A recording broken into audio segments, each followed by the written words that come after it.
capítulo 12, versículo 15. Hebreos capítulo 12, versículo 15. Si usted se recuerda, todas estas semanas hemos estado hablando de una serie titulada Enemigos a enfrentar. Y el enemigo del cual vamos a hablar en esta mañana es el enemigo de la amargura. Nuestra lucha contra la amargura es el tema para esta mañana. Nuestra lucha contra la amargura. En Hebreos capítulo 12, versículo 15, la Biblia dice: mirad bien, no sea que alguno deje de alcanzar la gracia de Dios, que brotando alguna raíz de amargura os estorbe y por ella muchos sean contaminados. Ahora, vea la última frase de ese versículo. Dice que brotando alguna raíz de amargura os estorbe y por ella muchos sean contaminados. Hoy vamos a hablar acerca de nuestra lucha en contra de la amargura. Mire, de todos los enemigos que enfrentamos en nuestra vida, este es el más letal y se presenta a nosotros de muchas maneras. Y muy frecuentemente aquel que está viviendo en amargura nunca admite que está viviendo en amargura. Por eso es letal. Alguien dijo que la amargura es el pecado más fácil de justificar y el más difícil de diagnosticar, porque es razonable disculparlo ante los hombres, incluso también ante el mismo Dios. Ahora note que el escritor, y permítame recordarle que el escritor de Hebreos le está hablando a una iglesia, a los hebreos o a los judíos que habían creído en Dios. Es decir, que lo que nos hace pensar esto, que el escritor de Hebreos le está hablando a una iglesia, lo que nos hace pensar es: ¿puede un cristiano vivir en amargura? Y la respuesta es sí. Si usted no ha tratado con problemas del pasado y no ha resuelto sus problemas del pasado, un cristiano puede vivir en amargura.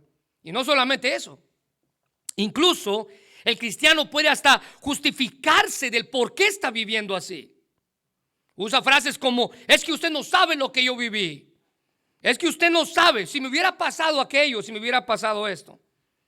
El doctor Adrian Rogers decía que la amargura es aquello que sopla la vela del gozo, dejando nuestra alma en la oscuridad.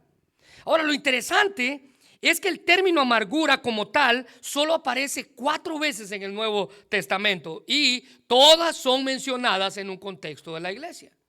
Todas son mencionadas para cristianos. Aquí específicamente en Hebreos 12, versículo 15, se usa una expresión griega titulada prikia, que significa punzante o específicamente veneno. Eso significa literalmente la amargura es algo punzante, la amargura es un veneno.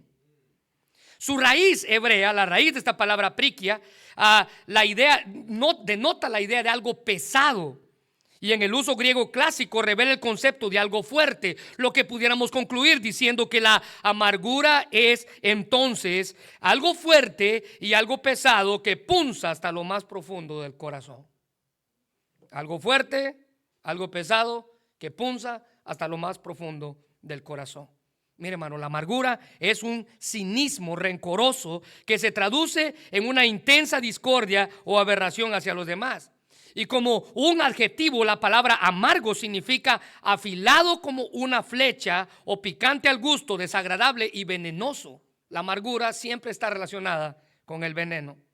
En el sentido más figurado que usted pueda poner este enemigo, la amargura se refiere al estado mental o emocional que corroe o carcome. Alguien dijo que la amargura es un cáncer emocional.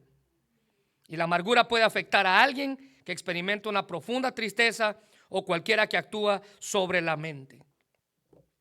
De la misma forma como el veneno actúa sobre el cuerpo. La amargura es ese estado mental que intencionalmente se aferra a los sentimientos de enojo, listos a ofenderse, capaz de estallar en ira en cualquier momento. Déjeme darle un ejemplo de alguien amargado en la Biblia. Saúl fue el primer rey de Israel. Lo tenía todo para triunfar. Incluso lo tenía todo para llegar a cumplir el propósito de Dios en su vida. Es más, cuando Dios lo llamó, andaba buscando unas burras que se le perdieron a su papá. Y Dios lo llamó como rey. Dios lo escogió como rey. Pero escuche bien, lo interesante de esto es que las victorias del joven David estorbaron el corazón de Saúl, y en su enojo terminó envenenándose él solo con su amargura y la amargura que empezó a surgir en su vida.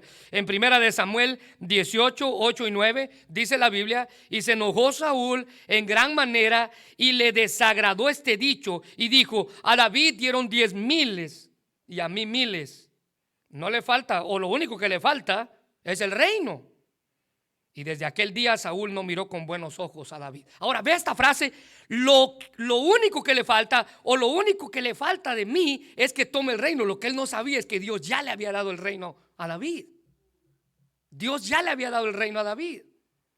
Pero en su amargura, el versículo 9 dice: y desde aquel día Saúl no miró con buenos ojos a David.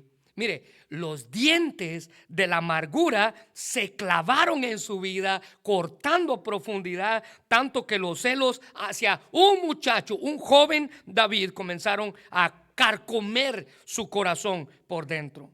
Alguien dijo que la amargura es como tomarse usted el veneno y esperar que otro se muera. Eso le pasó a Saúl.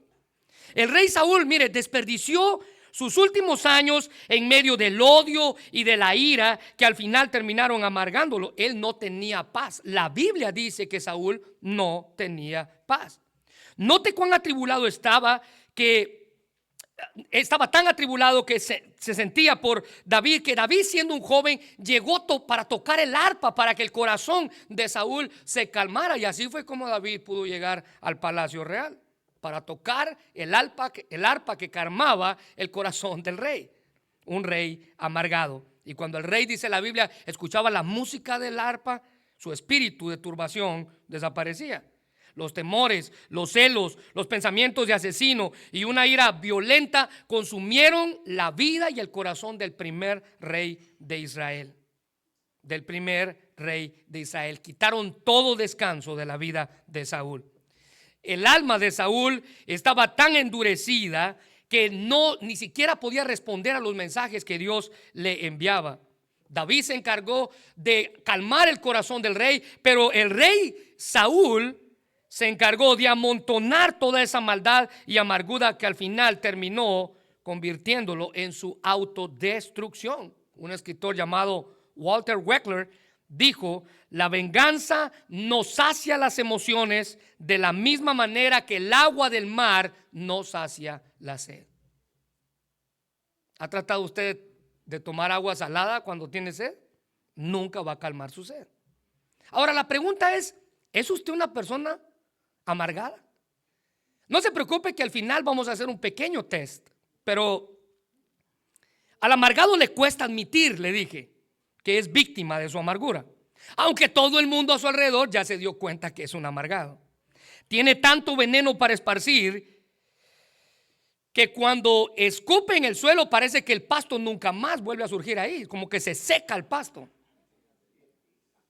Este es un autoexamen para hacernos ver. Este es el inicio. Al final del mensaje vamos a hacer un autoexamen con preguntas, pero déjeme hacerle ciertas aseveraciones y usted me va a decir, bueno, en su corazón, sí, esto me pasa a mí. Muy bien, un amargado sufre de resentimiento. Él vive resentido con todo lo que le ha pasado. Él comienza a recordar cosas de su sufrimiento aún de cuando él era niño. Su corazón no ha perdonado porque es un amargado. El amargado tiene pensamientos obsesivos de venganza. Él dice: cuando tenga la oportunidad yo voy a devolver el mal que me hicieron. Cuando tenga la oportunidad yo voy a arremeter contra aquellas personas que quisieron mi mal. Él tiene pensamientos obsesivos de venganza. El amargado es un sarcástico por naturaleza. Está todo el tiempo hablando en doble sentido, haciendo sentir mal a otros. Usted es un amargado, sea hombre o sea mujer. El amargado hace comentarios críticos, ofensivos o desagradables de otras personas. Tal vez para usted parece algo gracioso. Usted es un amargado. Y déjeme decirle, no es gracioso para que usted esté haciendo el comentario crítico, ofensivo o desagradable. El amargado siempre tiene una autojustificación. Yo soy así porque, O yo me comporto así porque yo hago esto porque todo el tiempo tiene una autojustificación. El amargado siempre tiene conflictos frecuentes con otros. Él pelea con aquel, con aquella, con el otro, él siempre tiene conflictos. El amargado vive una vida de hostilidad. El amargado tiene agresividad en sus relaciones, sea matrimoniales, sea de trabajo, sea de iglesia, sea de amigos. El amargado siempre tiene agresividad. El amargado siempre tiene una actitud controladora, lo quiere controlar todo, quiere controlar al marido, quiere controlar a la mujer, quiere controlar a los hijos, quiere controlar las circunstancias. Ese es un amargado. Los amargados, hermanos, son como los puercoespines.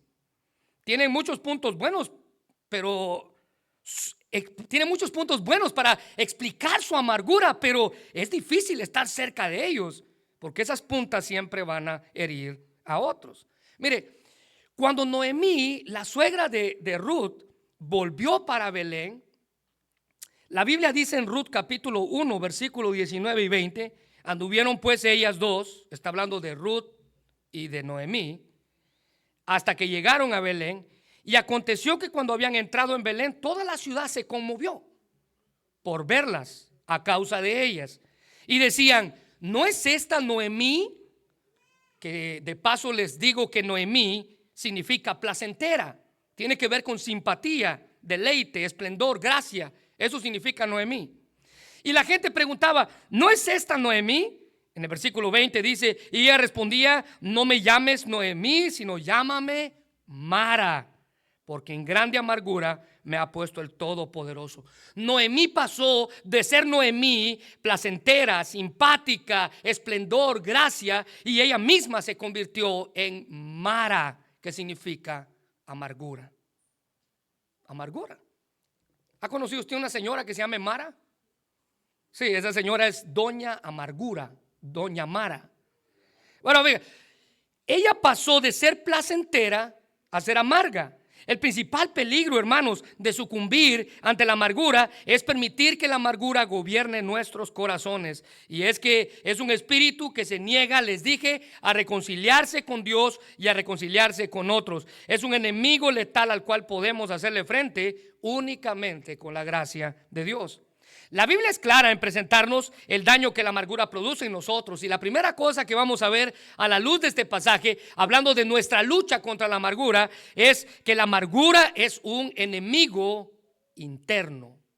La amargura es un enemigo interno. Mira la expresión en el versículo 15 de Hebreos 12. Mirad bien. Subráyelo, por favor. Mirad bien es una exhortación a estar alerta. De ahí que la Nueva Traducción Viviente diga cuídense, o la palabra de Dios para todos digan tengan cuidado, porque la amargura no es algo con lo que podemos jugar o contemplar, sino algo que debemos cuidarnos. Mirad bien. Y comienza dentro de nosotros como una pequeña raíz, como una semilla que produce una raíz, algo que no se puede ver, que está debajo de la tierra y sin que nos demos cuenta crece. Así como una raíz pequeña crece hasta convertirse en un gran árbol, la amargura brota en nuestro corazón y afecta todas nuestras relaciones en la vida. Una raíz de amargura, dice el versículo 15, se apodera de nosotros cuando permitimos que los desacuerdos crezcan hasta volverse en resentimiento o cuando alimentamos rencores por heridas del pasado. La amargura trae consigo celos, pleitos. En Gálatas 5, 19 al 22, Pablo dice que estas cosas son fruto de la carne, dice, y manifiestas son las obras de la carne, que son adulterio, fornicación, inmundicia, lascivia, idolatría, hechicería, enemistades, pleitos, celos, iras, contiendas, disensiones, herejías. Mire, pleitos, celos, iras. Note que en la lista del adúltero, el adúltero, ahí está el peleonero, el que tiene celos, el que padece de iras. Está en la lista del fornicario, del inmundo, del lascivo. En la misma lista. Porque todas estas cosas son, dice él, obras de la carne. Como resultado, la amargura conduce a la ira, que es la explosión externa de los sentimientos. Esa ira y enojo desenfrenado que a menudo conducen a la riña o a los pleitos, que es el egoísmo impulsivo de una persona furiosa que necesita que todo el mundo escuche sus quejas. Alguien dijo que podemos aparentar que estamos en paz mientras las furias de la ira están en el interior, debajo de la superficie, tal y como la raíz de amargura. Dice este escritor, allí escondidos y reprimidos, nuestro odio abre las fauces subterráneas del veneno que a su tiempo infectará todas nuestras relaciones de manera imprescindible. Ese odio que usted siente está allá adentro simplemente cosechando algo más. Ese enojo que usted siente está allá dentro de usted simplemente, dice este escritor, abriendo las llaves subterráneas del veneno para que un día pueda salir y explotar. Mire, Job dijo en capítulo 21, versículo 25, otros en cambio, dice Job, note esto, viven amargados y mueren sin haber probado la felicidad. Qué triste sería vivir así. Qué triste sería morir así. Con todas las cosas que enfrentó Job, él no comprendía por qué sufría tan terriblemente, y sus palabras en este pasaje revelan la profundidad de su dolor y la amargura que se estaba cosechando, que estaba creciendo en su propio corazón. Pero a pesar de todo, Job mantuvo su confianza en Dios y Dios le libró de este sentimiento. El modo en que respondemos a las luchas define la actitud hacia Dios. Podemos amargarnos o seguir avanzando por fe. Y en su fidelidad es Dios quien nos permite superar cualquier crisis que enfrentemos en la vida, incluyendo la amargura que ha crecido como una pequeña semilla dentro de nosotros y ha producido una raíz y va a dar frutos. Debemos entonces estar alertas. Dice el escritor de Hebreos, mirad bien. Estar alertas para evitar la amargura en nuestra vida. Otro mal provocado por la amargura es la calumnia. Pero esta no solo se refiere a la blasfemia en contra de Dios cuando hablamos de que alguien calumnia, sino una calumnia contra los hombres, contra otras personas. Cualquier comentario que brota de la ira y está pensando para herir o lastimar a otros es una calumnia, y eso surge de nuestra amargura. La calumnia es una acusación falsa, hecha maliciosamente para acusar y hacer daño a otros. En Proverbios 10:18 dice, el que encubre el odio es de labios mentirosos, y el que propaga la calumnia es un necio. Así es como la Biblia lo describe. Todo esto conduce a un espíritu de maldad que simboliza una mentalidad perversa y sentimientos de odio intenso. Esta clase de actitud, dice la Biblia, es carnal. Sus influencias no son buenas. La maldad es un intento deliberado de dañar a otra persona por venganza, que es parte de nuestra amargura. Mire, David, antes de morir, en su lecho de muerte, le da instrucciones a su hijo Salomón, quien era que iba a tomar el reino. Pero definitivamente que él no pudo esconder ese sentimiento de amargura y de venganza que él tenía. En su lecho de muerte, David le aconseja a su hijo Salomón, que estaba próximo a tomar el reino, y él le dice lo siguiente, en Primera de Reyes 2, 5 y 6. Ahora bien, tú sabes lo que me hizo Joab, el hijo de Zeruía, es decir, lo que hizo a los dos generales del ejército israelita, con Abner, hijo de Ner, y con Amasá, hijo de Jeter, a quienes mató en tiempo de paz para vengar la sangre derramada en guerra, haciéndome responsable de ese asesinato. Ve el versículo 6, por favor. Por lo tanto, actúa con inteligencia y no lo dejes tener una muerte tranquila. ¿Qué le estaba diciendo ahí? Hazlo sufrir. Cuando sea próximo a que él tenga que morir, hazlo sufrir. Y aquí tenemos a un hombre, el hombre más grande de aquella época, el rey más importante de aquella época, dándole instrucciones a su hijo, quien iba a tomar el reino, quien estaba próximo a ser el rey. Y David ya estaba listo para encontrarse con su Dios, pero todavía estaba cargado con un viejo rencor de muchos años que estaba ya adentro guardado, y cuando tuvo la oportunidad de salir, abrió las llaves de su veneno y lo esparció. Lo que el rey estaba haciendo era pasarle a su hijo un legado de venganza. Eso es lo que estaba haciendo.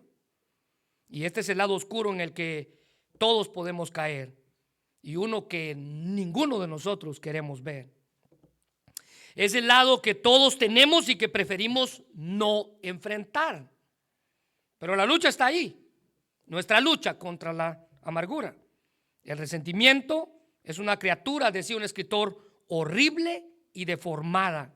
El poeta Stephen Crane describió la amargura así: en el desierto vi una criatura, decía este hombre en forma de poesía, desnuda, bestial, quien agazapaba sobre la tierra, guardaba el corazón entre las manos y lo comía. Le dije, ¿le gusta mi amigo? Es amargo, respondió, pero me gusta, porque es amargo y porque es mi corazón. La amargura se come nuestro corazón, mordida a mordida. Y demasiadas personas se transforman en ese personaje horrible, encorvado, que se come su propio corazón, gustándole el sabor. Es amargo, pero me gusta.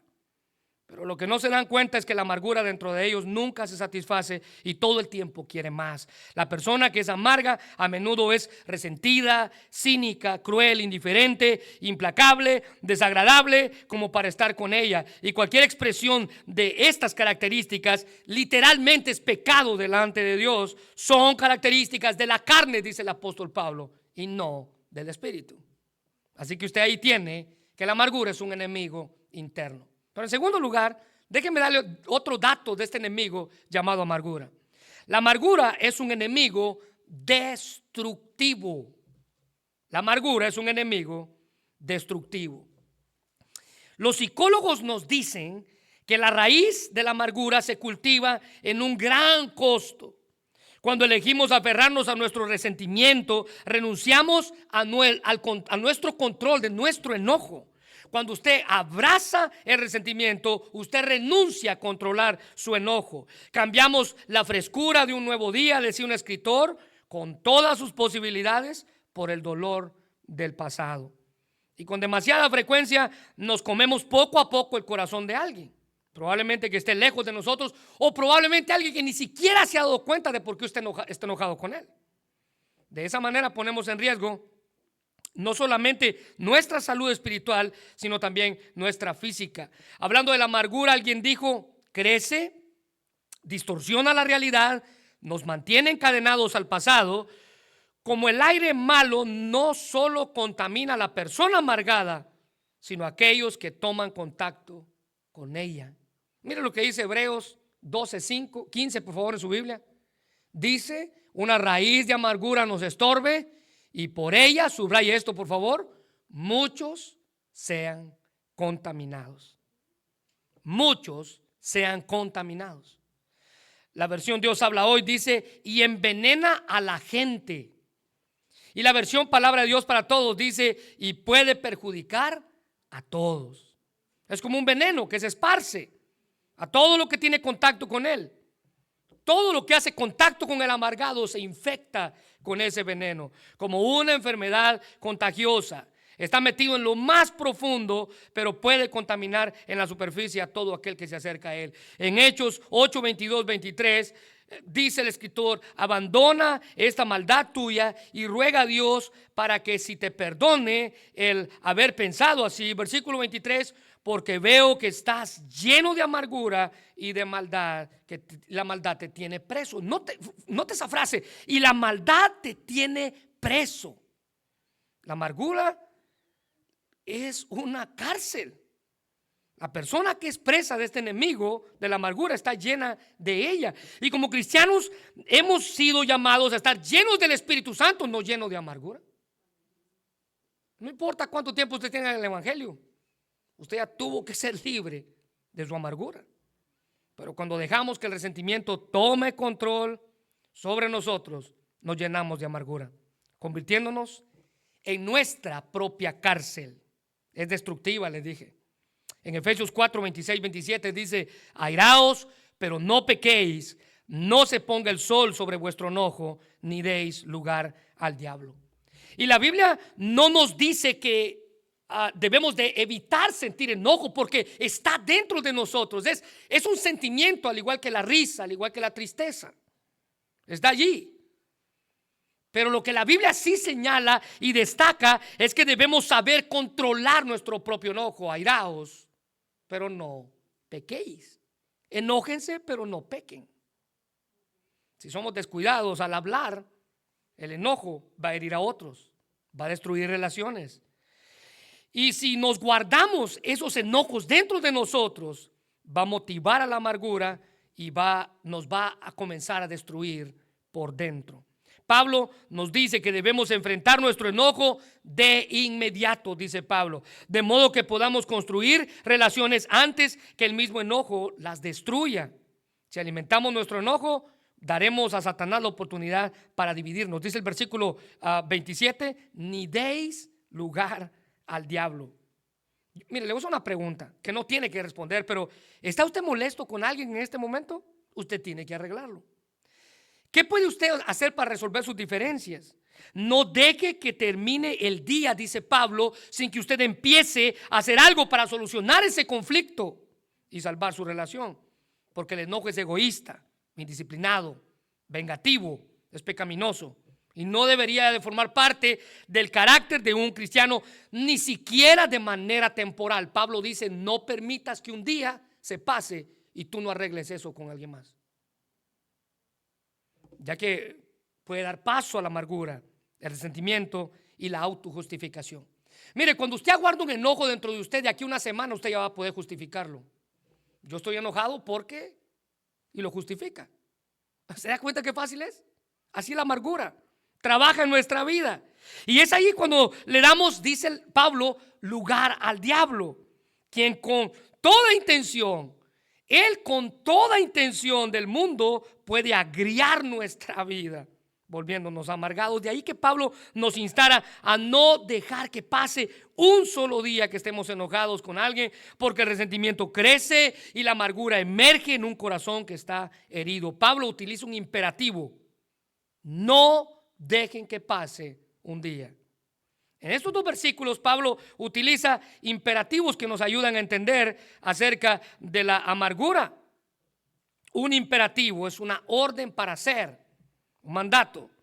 Y Pablo dice, no den lugar, no permitan que su enojo pase un día. Debemos de tratarlo de inmediato, confesarlo, abandonarlo y entregárselo a Dios para que podamos estar a cuentas antes de que termine el día. En Efesios 4:31, unos versículos después del que ya leímos, dice, quítese de vosotros toda amargura, enojo, ira, gritería, maledicencia y toda malicia. En Efesios 4:31 dice, quítese, otro imperativo, subráyelo, porque la amargura es destructiva. Que con carácter de urgencia Pablo nos exhorta con un imperativo: quítense, que literalmente significa echen fuera de ustedes, libérense, abandonen, aléjense de ustedes. En la primera lista de las cosas que Pablo menciona, ¿cuál es la que encabeza? La amargura. Versículo 31, quítese de vosotros toda amargura. La primera lista, la primera cosa en la lista de cosas que debemos abandonar es la amargura. La amargura refleja un sentimiento que quema hasta consumir, una actitud rencorosa. Es el espíritu de irritabilidad que mantiene a una persona en eterna enemistad, convirtiéndola en alguien dañino y peligroso, ponzoñoso. Recuérdese, la amargura es un veneno. Note que la amargura es el inicio de todos los demás males. Versículo 31 de Efesios 4. Amargura, enojo, ira, gritería, maledicencia y toda malicia. La amargura es el inicio de todos los males, desencadenando cosas como el enojo, que no es otra cosa que una actitud obstinada, pero más interna, sutil y profunda. Luego Pablo menciona la ira, que tiene que ver con la rabia descontrolada de una persona que se deja llevar por la pasión del momento. Luego Pablo dice la gritería, que es alzar la voz de una persona exaltada que manifiesta una explosión en público, revelando su falta de control. ¿Ha visto esa gente que pelea en público y grita en público? No se da cuenta que la única o el único que está quedando en ridículo es él. Gritería. Y luego Pablo menciona la maledicencia, que no es otra cosa que la difamación continua de otros que emana de un corazón amargado. Y por último Pablo dice la malicia. Y este término alude a la maldad, que es la raíz de todos los demás vicios. Así de destructivo es el enemigo de la amargura que debemos quitar de nosotros. Es un veneno que puede actuar hoy o puede actuar mañana o puede actuar el próximo año. Ahora déjeme darle en tercer lugar otro dato interesante de nuestro enemigo, de nuestra lucha con la amargura. En tercer lugar, la amargura es un enemigo que se puede vencer. Mire, cuando elegimos apegarnos a la amargura, es como si nos pusiéramos bajo su maldición, que solamente el antiguo y piadoso remedio del perdón puede quitar. Cuando el Espíritu Santo llena nuestra vida, puede sanar toda herida que causó la amargura en nosotros. En Efesios 4:32 dice: antes sed benignos unos con otros, misericordiosos, perdonándonos. Subraya eso, por favor. Unos a otros, como Dios también nos perdonó a vosotros en Cristo. Ahora, el ser benigno y el ser misericordioso, con gracias que Dios nos ha mostrado a nosotros primero, convirtiéndolas en virtudes de gracia que nosotros podemos mostrar a alguien más. Y si Dios tiene tanta gracia para nosotros siendo pecadores, ¿cuánto más nosotros no deberíamos de tener con otros? El ser benigno de forma incondicional es algo que caracteriza a nuestro Señor Jesucristo. Dios quiere que seamos semejantes a Él en todo momento, incluyendo el tiempo de perdonar a otros. En Lucas 6:35 dice: amad a vuestros enemigos, haced bien y prestad, no esperando de ello nada, y serán vuestro galardón grande y seréis hijos del Altísimo, porque Dios es benigno para con los ingratos y con los malos. Así es como usted debe de actuar, dice. Así es como usted debe de vivir. Y en Romanos 2:4 Pablo dice: tú desprecias la inagotable bondad, tolerancia y paciencia de Dios, sin darte cuenta de que es precisamente por su bondad que te está llevando a convertirte a Él. Es la bondad, la misericordia y la gracia de Dios que nos ayudan a superar la amargura. Y el ser misericordiosos tiene la idea de ser compasivos y alude a un sentido literal, un sentimiento profundo en el estómago. Es un dolor desgarrador que se debe a la empatía que tenemos a la necesidad de alguien más. Y para enfrentar la amargura, yo debo aprender, dice, a ser misericordioso. Pero aquí la Biblia dice algo más. El perdonarnos unos a otros es básico para reflejar el carácter de Cristo en nosotros. El apóstol Pedro en una ocasión le preguntó a Jesús sobre los límites del perdón, aludiendo pues a la obligación de perdonar, no basado en un número específico, sino que nos perdonemos siempre. Pero vea, en Mateo 18:21 al 22, Jesús le dice, entonces Pedro se le acercó al Señor y le dijo: ¿cuántas veces debo de perdonar a mi hermano, a alguien que peca contra mí? Ahora, note el consejo que Pedro da: ¿hasta 7? ¿Hasta 7? Versículo 22. Jesús le dijo: no te digo hasta 7, sino aún hasta 70 veces 7. Ahora, la afirmación de Pedro estaba bien. O sea, él quería mostrar misericordia, porque los rabinos enseñaban que usted podía perdonar a una persona únicamente 3 veces y no más. El rabino típico judío enseñaba que usted podía perdonar a alguien 3 veces y no más. Después de la tercera, esa falta usted ya no la tenía que perdonar. Pedro entonces procuraba ser generoso, preguntando si debemos perdonar hasta 7, induciendo que 7 es el número perfecto en la Biblia. Pero Jesús le contestó: no, hasta 70 veces 7. Lo que Jesús estaba diciendo, no lleves la cuenta. No daba a entender que debíamos de llevar la cuenta, sino perdonar siempre que alguien llegue arrepentido a pedir perdón. Debiéramos perdonar siempre a los que se arrepienten de verdad, no importa las veces. Esto hace que liberemos nuestra vida de toda amargura que ya pueda estar echando raíces dentro de nuestro propio corazón. De la misma manera que Dios nos perdonó a nosotros, dice usted y yo debemos perdonar a aquellos que vienen a hacernos mal. Ahora, lamentablemente, en muchas ocasiones, a muchos se nos hace difícil perdonar. Ahora, yo aquí tengo una pregunta. ¿Por qué es más fácil perdonar con nuestras manos que con nuestro corazón? Déjeme explicarle por qué. Usted puede ver a un enemigo o a alguien que le ha hecho algo y si necesita ayuda, usted lo ayuda. Usted va y muestra misericordia con él. Sus manos hacen algo por él, pero dentro de usted dice, eso no significa que ya lo perdoné. Porque es más fácil perdonar con nuestras manos que con nuestro corazón. Déjeme cambiar la pregunta. ¿Por qué a un hombre es capaz de rescatar a otro del peligro, pero se le hace incapaz perdonarlo? Si usted ve que un enemigo suyo se está ahogando, estoy seguro que más de una vara usted le va a lanzar para ayudarlo. ¿Por qué es fácil rescatarlo, pero se nos hace incapaz perdonarlo? Bueno, la respuesta es simple. La amargura, les dije, es un cáncer que desarrolla sus raíces tan profundas que no puede ser arrancado con facilidad. Les dije que la amargura tenía dientes que se clavan en lo profundo y terminan rasgando la vida de aquel que lo posee, el que la tiene. Si usted decide tolerar el resentimiento en su vida, incluso hasta coquetear con él, el resultado es que ya le dio la oportunidad al diablo. No le deis lugar al diablo, usted ya se la dio. Cuando deberíamos de hacer todo lo contrario, enfrentarlo y no dejar que gane ventaja sobre nosotros. Es por medio del perdón que podemos hacer esto. En 2 Corintios 2, 10 al 11, el apóstol Pablo dice, y al que vosotros perdonáis, yo también, porque también yo lo he perdonado.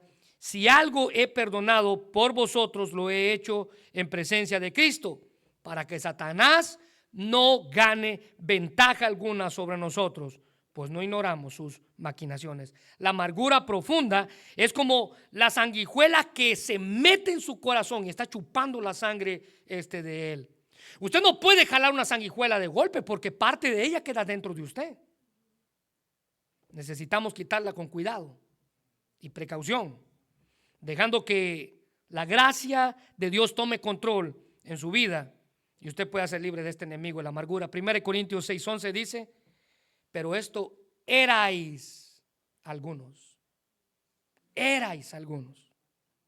mas ya habéis sido lavados, habéis sido santificados, ya habéis sido justificados en el nombre del Señor Jesús y por el Espíritu de nuestro Dios. Pablo enfatiza aquí la acción de Dios en hacer de los creyentes un nuevo pueblo. Erais algunos. Y mire los tres aspectos del trabajo de Dios que son parte de la salvación. Nuestros pecados fueron lavados, dice Pablo. Fuimos apartados para un uso especial, santificados. Y por último, fuimos declarados no culpables, justificados de nuestros pecados. Es la gracia de Dios, hermanos. La gracia de Dios la que nos ayuda a perdonar de la misma manera que Él lo hizo con nosotros. Podemos perdonar porque Dios ya nos ha perdonado. Pero si usted no ha recibido el perdón de Dios, créame, escuche bien, créame, es muy difícil, con toda honestidad, que usted pueda perdonar a alguien más el daño que alguien lo hizo y por tal razón usted acaba amargado.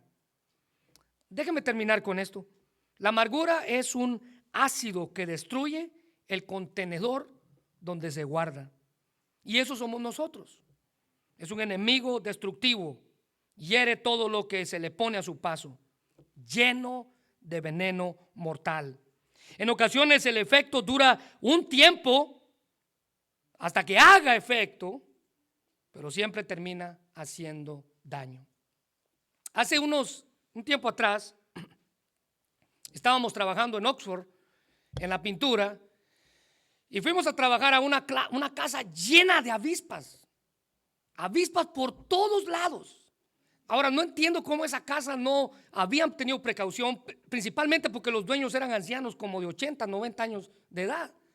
Pero cada esquina de la casa tenía, no puedo decir un panal porque no es un panal, pero un enjambre de abejas, de las rojas. No les miento, eran casi del tamaño de mi dedo meñique, todas listas para atacar. Y mientras estábamos trabajando ahí, mi primer pensamiento fue: yo no quiero que me pique una cosa de esas. Mientras estábamos trabajando, a ellas no les gustó que nosotros invadiéramos su casa. Entonces unas de ellas se vinieron contra nosotros, ¿verdad? Recuérdense que esas avispas no pican en grupo como las abejas que producen miel, sino esas van una por una, buscando un punto débil que usted tenga para donde usted agarrarse. Otra cosa es que las abejas que producen miel pican una vez y se mueren. Estas, los que se llaman en inglés wasps, ¿verdad? O avispas, sí, avispas grandes. Estas avispas no lo dejan de picar usted hasta que usted se muere, hasta que la presa se muere. Ellas pican y pican e inyectan veneno. Una de esas estábamos trabajando y me picó una en el brazo. Cuando yo vi, mire hermano, cada nervio de mi cuerpo sintió el piquetazo de esa abeja. Cada nervio de mi cuerpo. Yo sentí un escalofrío dentro de mi cuerpo. Cuando terminé de trabajar, vi lo que todo el mundo ve: una roncha roja con un punto en medio. Lo que todo el mundo ve. Después de una semana la roncha desapareció. Pero después de una semana todo mi brazo se puso rojo y empezó a picar. Después de una semana el veneno todavía seguía trabajando en mi sistema. Me tomé unas pastillas para la alergia, pero lo que yo quiero nada más mostrar es esto: puede ser un momento, puede ser toda la vida, pero la amargura siempre va a sacar su veneno. Cuando yo creí que el piquete se había ido, fue cuando lo peor vino. Todo mi brazo se puso rojo. Ahora yo quiero mostrar para usted, y quiero que juntos lo hagamos, un autoexamen, un examen personal para evaluar si usted es una persona amargada o no. Recuérdese, vuelvo a repetir, el amargado nunca admite que es un amargado. Pero quiero recordarle lo que Proverbios 14:10 dice: el corazón conoce la amargura de su alma. Así que si usted niega que usted es un amargado, deje que su corazón le diga qué clase de sentimiento usted guarda dentro de usted. Y aquí hay 8 preguntas que no me las tiene que responder, pero son para usted. Son para usted. Usted las tiene que responder. En primer lugar, ¿existe una situación en su vida que aparece frecuentemente en su mente o le despierta durante la noche? Algo que usted vivió en el pasado. Usted está guardando un sentimiento que no tiene que tener ahí. En segundo lugar, ¿está usted maquinando maneras de vengarse si tan solo tuviera la oportunidad de hacerlo? David le dice a su hijo: no dejes que este hombre se muera en paz. Véngate de él. En tercer lugar, recuerda hasta los más ínfimos, más mínimos, más pequeños detalles de algún evento que sucedió en su tiempo. Usted recuerda la noche, el día, lo que esa persona traía vestido, cómo lucía, qué le dijo, en qué situación se lo dijo. Usted está guardando amargura en su corazón. En cuarto lugar, se siente ofendido y debido a que usted estima es víctima, ¿está justificando el resentimiento? ¿Es usted de aquellos que dicen: no, es que yo soy así porque justifica su amargura? En quinto lugar, hay explosiones desmedidas en cuanto a incidentes que de otras maneras tendrían menor importancia. Usted explota cuando no tiene que explotar. Tratamos de justificar nuestra amargura diciendo: es que yo soy de mecha corta. No, usted es un amargado. Y en su amargura usted explota y hiere a otros. ¿Se recuerda? Su veneno se esparce. En sexto lugar, le sucede que al leer la Biblia, casi inconscientemente la escritura se aplica a otros en lugar de a usted mismo. ¿Cómo me gustaría que aquel escuchara este pasaje? ¿Cómo me gustaría que... No, hermano, la Biblia es para usted, no para su vecino. Su vecino la aplica a él mismo, usted aplíquela para usted. En el número 7, por lo general, usa usted expresiones que incluyen ellos o todo el mundo para apoyar sus argumentos. Ellos son los que pelean conmigo. Yo no peleo con nadie. Usted está guardando sentimientos de amargura dentro de usted. Y la última es la más relevante de todas. Cuando se refiere a su iglesia, usted habla de ellos o de nosotros, porque lo primero que hace una persona amargada es alejarse de la comunión con otros cristianos. Alejarse de la comunión con otros cristianos. Bueno, es un enemigo a enfrentar, y podemos vencerlo con la gracia y la misericordia del Espíritu Santo en nuestra vida. Vamos a orar. Señor, te damos gracias por tu palabra, gracias por el privilegio que nos das de poder acercarnos a ti, de poder vivir para ti, de poder honrarte, Señor, con todo lo que hacemos. Gracias porque a pesar de las circunstancias difíciles que podemos enfrentar o que hemos vivido en el pasado, tú ya nos has limpiado de todo eso, Señor. Has lavado nuestra vida. Hemos podido perdonar a aquel que nos hizo daño. Hemos podido perdonar a aquel que nos ha herido, aquel que nos ha estorbado, aquel que sin intención o con intención se propuso hacernos algo que hirió nuestro corazón. Señor, si hay alguien aquí que todavía sigue amarrado a sus heridas del pasado, ayúdalo a ser libre. Porque la amargura va a salir en cualquier momento, tal y como el veneno de esa avispa. Después de un mes, después de 3 meses, después de 1 año, después de 5 años, ese veneno está allí. Y cuando salga va a herir a todos los que están a su alrededor. Hermano, si ese es su caso, usted necesita buscar la ayuda y la gracia de Dios en su propia vida.